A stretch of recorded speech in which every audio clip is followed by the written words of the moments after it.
Kuna jalgpalli harrastamine saab aina populaarsemaks ja Lasnamäe platsidest ei piisa, avab Tallinna linnavalitsus 1913. aastal uue jalgpalliväljaku Päti pargina tuntud kohas Härjapea jõe ääres Tiigiveskil.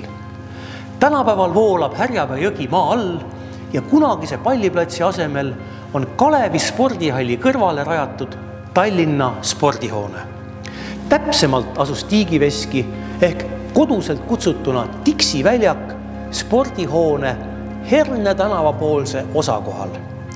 Tiigiveskile kolivad kõik olulised mängud. Siin peetakse 1921. aastal esimeste Eesti meistrivõistluste kõik mängud, millele elab kaasa 2000–3000 pealtvaatajat. Siit sirgub ka uus põlvkond, keda hakatakse kutsuma Tiigiveski poisteks ja kellest parimad jõuavad Eesti koondisse, näiteks Eduard Elman Eelmaa.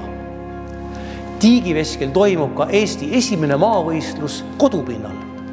1921. aastal võõrustab Eesti koondis Rootsit.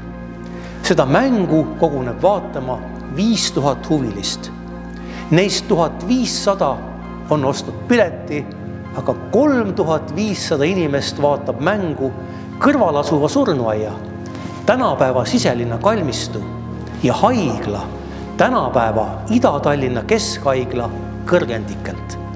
Mälestusväärne kohtumine lõpeb 0-0 viigiga. Lõpuvile kõlades valgub inimmass väljakule, kust kantakse kätel minema meeskonna kapten Otto Silber ja väravavaht August Lass. Kuid haigla lähedus ei ennusta Tiigiveskile head. Sealsed patsiendid ei saa lärmaka publiku tõttu vaikust ja rahu ning nõutakse väljaku sulgemist. Jalgpallurid omakorda viitavad vähestele mängukohtadele ning vaatamata linnavalitsuse keelule mängitakse Tiksil ikka edasi. See survestab linnavalitsust otsima kohta uuele spordiväljakule, milleks mõne aasta pärast saab Kadrioru staadion.